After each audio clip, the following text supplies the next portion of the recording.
हाँ, तो motion in a plane में हम लोगों ने ये पढ़ लिया था कि सेपरेट एक्सिस के अलोंग हम इक्वेशंस ऑफ मोशन यूज कर सकते हैं अगर एक्सीलरेशन कांस्टेंट है तो। अगर एक्सीलरेशन कांस्टेंट नहीं है, यूनिफॉर्म मोशन है, तो भी हम सेपरेट एक्सिस के अलोंग स्टडी कर सकते हैं।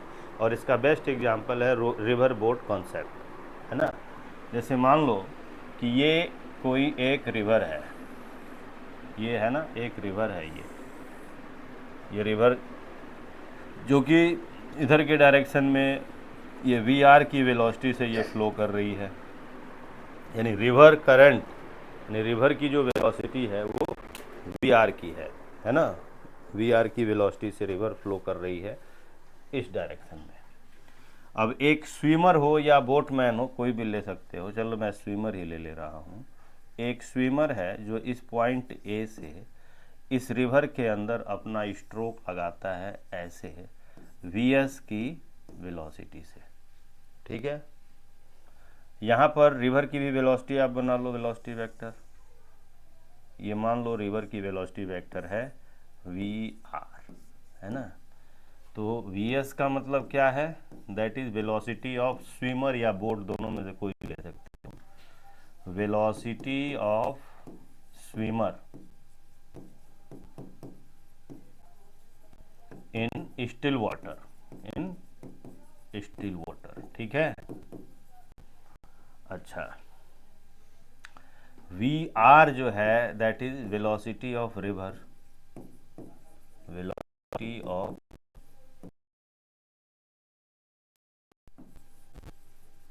ठीक है। तो ध्यान से सुनो, जब ये स्विमर इसके इस रिवर के अंदर स्ट्रोक लगाएगा तो रिवर की जो करंट है, रिवर की जो धारा है, वो स्विमर को अपने साथ लेके जाना चाहेगी, है ना। और स्विमर फोर्सफुली अपने को इधर जाना चाहेगा। तो इन दोनों का ना वेक्टर सम कर दो। क्या? Vector sum. चलो इन दोनों का हम वेक्टर सम करते हैं। तो वेक्टर सम करेंगे तो इस तरीके से देखो, ये ना पैरेललोग्राम बन गया। तो इन इस स्विमर की जो रिजल्टेंट वेलोसिटी होगी रिवर के अंदर, ये वेलोसिटी वेक्टर ये होगा, समझ रहे हो, ये होगा इसका वेलोसिटी वेक्टर। तो हम यहाँ पे सीधे कह सकते हैं कि therefore resultant velocity, resultant velocity of swimmer in the river,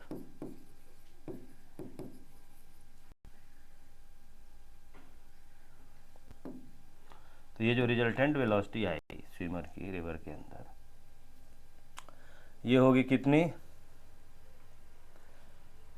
v, इसको लिख दो आप v vector, that is equal to V S vector plus V R vector, ठीक है। अब इन वेक्टर का जो एडिशन करना है वो हम अपना रूल लगा के करेंगे, जो हमने सीखा है वेक्टर का, है ना। तो बेटर होगा कि इनको कंपोनेंट में रिसॉल्व करके सॉल्व करना, ठीक है। तो कंपोनेंट में रिसॉल्व करने के लिए पहले ओरिजिन बनाना होता है, फिर एक्सिस बनाने होते हैं। तो आप इसी पॉइंट को ओरिजिन ले लो, जो ये ए पॉइंट है, और इस डायरेक्शन को आप ले लो क्या, एक्स एक्सिस, रिवर फ्लो के डायरेक्शन को ले लो एक्स एक्सिस। तो इसका जो परपेंडिकुलर डायरेक्शन होगा ये होगा वाई एक्सिस, ठीक है। तो आप जो वी एस वैक्टर है, हाँ आपने स्टिल वाटर लिखा है तो वाटर फिर फ्लो कैसे कर रही है? नहीं नहीं, जब वाटर स्टिल हो, मतलब फ्लो नहीं कर रहा, तब उसकी जो स्पीड है वो वी एस की वेलोसिटी है ना। और जो वाटर के अंदर जाएगा तो उसकी रिजल्टेंट वेलोसिटी ये भी हो जाएगी ना, क्योंकि वाटर का करंट जब अपनी तरफ ले जाना चाहेगा और ये अपनी तरफ जाना चाहेगा तो दोनों के कंबाइन इफेक्ट से ये तीसरे पाथ पे जाएगा। तो ध्यान देना, तो जो वी एस है, वी एस वैक्टर को आप क्या लिख सकते हो, यहाँ पे देखो ये है वी एस वैक्टर, इसका एक कंपोनेंट इधर बन जाएगा।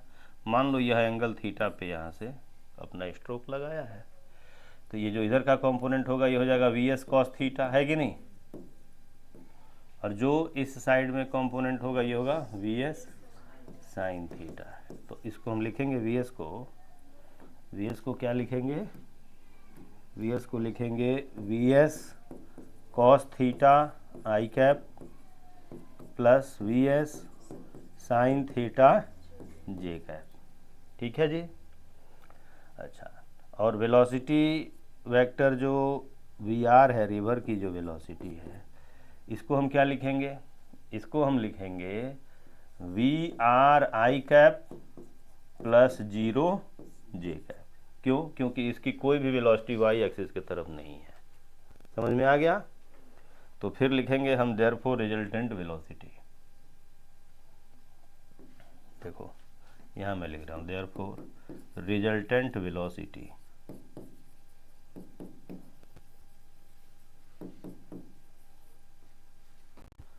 v इज इक्वल टू, अब इन दोनों को ऐड कर देंगे, वी एस को और वी आर को। तो आई वालों को एक साथ, जे वालों को एक साथ ऐड करेंगे तो होगा V S cos theta plus V R I cap और plus V S sine theta. ठीक है, तो अब ध्यान दीजिए, यानी जो रिजल्टेंट वेलोसिटी है इसके भी दो कंपोनेंट हैं, एक्स कंपोनेंट और वाई कंपोनेंट। जो कॉन्सेप्ट मैंने बताया था उस हिसाब से जो वेलोसिटी का एक्स कंपोनेंट होगा वो बॉडी को रिवर फ्लो के अलोंग ले जाना चाहेगा एक्स एक्सिस के तरफ, और जो वेलोसिटी का वाई कंपोनेंट होगा रिजल्टेंट वेलोसिटी का, ये रिवर को क्रॉस कराने का काम करेगा। ठीक है, तो अगर हमसे पूछा जाए कि अगर ये विड्थ ऑफ रिवर W का है ना, तो मैं थोड़ा ऊपर कर दे रहा हूँ, समझ जाओगे आप। अगर ऐसे कहें कि if W be the width of river, W be the width of river, then time taken by swimmer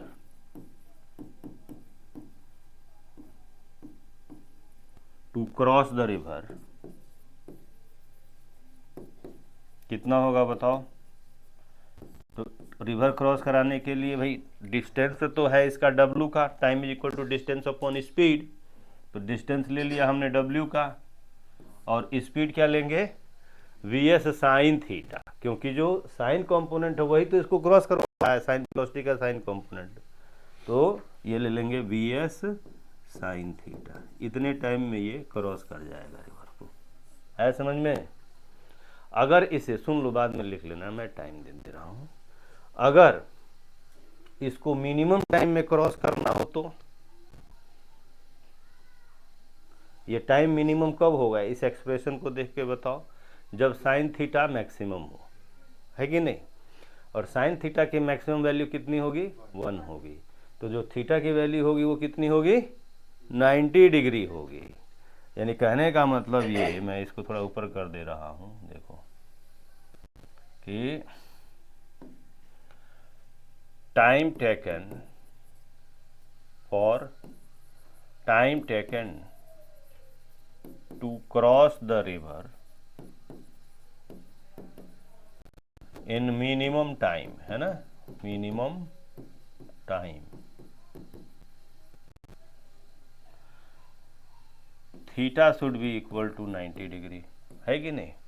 भाई ये रिवर है, देखिए आप, और मिनिमम टाइम में क्रॉस करना चाहता है तो स्विमर को अपना स्ट्रोक ऐसे लगाना पड़ेगा, वेलोसिटी ऑफ स्विमर। ठीक है, वेलोसिटी ऑफ रिवर इधर है वी आर, तो ये जो टी मिनिमम होगा ये कितना हो जाएगा? ये हो जाएगा W अपॉन वी एस। ठीक है, अब ये पूरा का पूरा वाई एक्सिस की तरफ वेलोसिटी होगी वी एस की। समझ में आया? अच्छा, एक बात और देखो आप लोग, थोड़ा नीचे कर रहा हूँ मैं, कि अब है क्या कि जो स्विमर, जब जिसने थीटा के एंगल पे स्ट्रोक लगाया है अपना, वो एक्चुअली जाएगा इस पाथ पर ऐसे, और ये यहाँ पहुँचेगा, समझ रहे हो ना, ये यहाँ पहुँचेगा, तो अपोजिट बैंक पे ये जस्ट जो इसका पॉइंट ऑफ जो स्ट्रोक है, जहाँ से इसने स्ट्रोक लगाया है, इस पॉइंट ऑफ स्ट्रोक से अपोजिट बैंक का जो पॉइंट है जस्ट सामने, इससे ये कुछ दूर आगे जा करके अपोजिट बैंक पे पहुंचेगा। तो यह जो डिस्प्लेसमेंट है इसका x, ये कितना होगा? तो इसके लिए आप कहोगे कि जितने टाइम में रिवर क्रॉस करके यहाँ पहुँचा है उतने ही टाइम में तो ये इधर भी गया होगा, क्योंकि मोशन इन अ प्लेन में दोनों एक्सिस के लिए टाइम सेम होता है, समझ रहे हो ना। तो तुम कहोगे कि फिर मोशन अलोंग एक्स एक्सिस हम स्टडी करते हैं, तो एक्स एक्सिस के अलोंग जो मोशन की स्टडी आप करोगे तो एक्स की वैल्यू क्या मिलेगा? तो जो एक्स कंपोनेंट है वेलोसिटी का, रिजल्टेंट वेलोसिटी का एक्स कंपोनेंट, वो ये है V S cos theta plus V R. इस वेलोसिटी से उतने ही टाइम तक वो मूव करेगी, तो जो टाइम हमने निकाला उससे इसको मल्टीप्लाई कर देंगे, ये डिस्टेंस एक्स मिल जाएगा, ठीक है ना। तो देखो मैं ना आगे इसको कर दे रहा हूँ।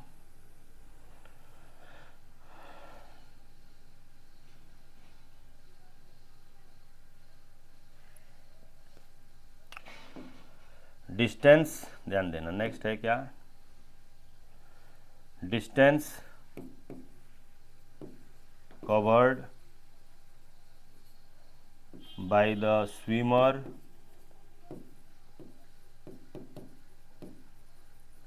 along the direction of river flow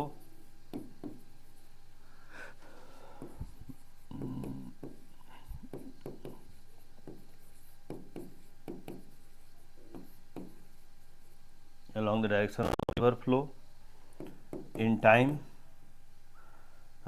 on the opposite bank, on the opposite bank,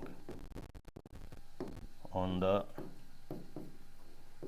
opposite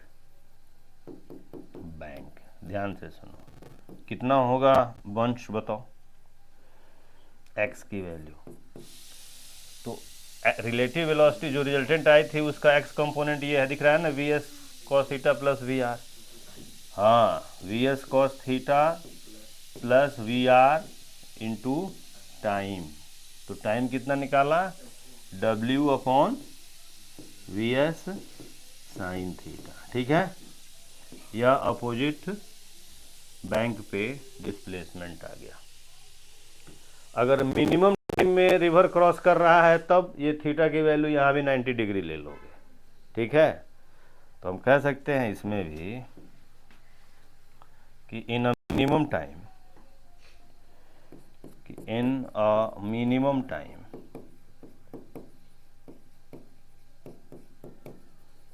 x की वैल्यू सीधे यहाँ ना, थीटा की वैल्यू क्या लेना है? 90 डिग्री ले लो। तो कॉस थीटा 90 वाला जीरो हो जाएगा, तो आ जाएगा V R into W upon V S, ये हो जाएगा x, ठीक है ना। तो देखो अगर ये जैसे जाना चाहता है, अगर ये क्या है कि परपेंडिकुलरली स्ट्रोक लगाएगा ना, तो इसकी देखो रिजल्टेंट वेलोसिटी यूं होगी ऐसे, ठीक है, यहाँ पहुँचेगा। अभी भी ये डायरेक्टली अपोजिट पॉइंट पे नहीं पहुँच पाएगा, ठीक है। अगर ये स्विमर ये चाहता है कि डायरेक्टली अपोजिट पॉइंट पर पहुँचे, हाँ, तो उसको अपना स्ट्रोक क्या है, अप स्ट्रीम के तरफ लगाना पड़ेगा, ठीक है। तो देखो मैं उसको भी करवा देता हूँ अगले पेज पे। ध्यान देना कि if swimmer want to reach at directly opposite point, directly opposite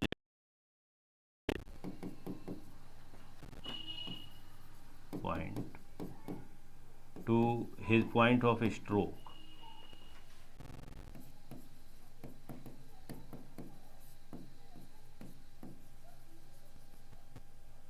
then he should makes his stroke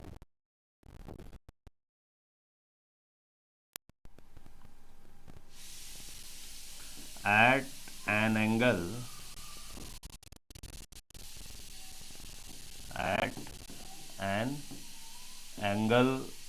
theta, at an angle theta with upstream,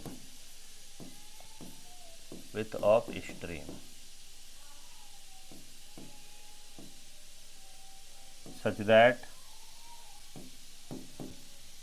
अब इसके बाद जो लिखना है तो इससे पहले स्टडी कर लेते हैं। देखो ये है रिवर, ठीक है। मान लो ये इसका पॉइंट ऑफ स्ट्रोक है ए और ये चाहता है सीधे यहाँ बी पॉइंट पे पहुँचना, क्योंकि रिवर इधर वी आर की वेलोसिटी से फ्लो कर रही है, ठीक है। ऐसे सिचुएशन में इससे अपना जो स्ट्रोक है वो स्ट्रीम का, इससे मान लो ये थीटा के एंगल पर लगाना चाहिए। ये मान लो कैसे कि इन दोनों के रिजल्टेंट वेलोसिटी का जो सम आता हो, है ना, वो ऐसे आता हो, यानी एकदम परपेंडिकुलर जाता हो। तो मान लो ये वाला एंगल थीटा है, तो जो velocity component we S cos theta, ऐसा कब हो सकता है कि जो velocity component we S cos theta है स्विमर की वेलोसिटी, ये इसको बैलेंस कर दे, समझ रहे हो ना, इसको वी आर रिवर की वेलोसिटी को कैंसिल आउट कर दे, तो फिर इसका कोई भी मूवमेंट इधर उधर नहीं होगा। तो जो वेलोसिटी कंपोनेंट इसकी वी एस साइन थीटा होगी उससे यह रिवर क्रॉस कर जाएगा, आसानी से यहाँ पहुँच जाएगा। तो फिर सच दैट के बाद हम क्या लिखेंगे, क्या V S cos theta is equal to V R, तो इससे कॉस थीटा की वैल्यू क्या मिलेगी, V R upon V S, समझे, ये हमें पता चल जाएगा। इसमें भी पूछा जाएगा टाइम कितना लगेगा, तो टाइम के लिए तो ये we S sine theta he use हो रहा है। फॉर्मूला याद करने से ज़्यादा जरूरी है कंसेप्ट सीख लेना, फॉर्मूला कैसे बना वो चीज़ सीख लेना। तो जो मैंने पीछे लॉज ऑफ ये मोशन ऑफ प्लेन करवाया था वही चीज़ का एप्लीकेशन है ये, ठीक है। तो अब आप लोग लिख सकते हो इसको।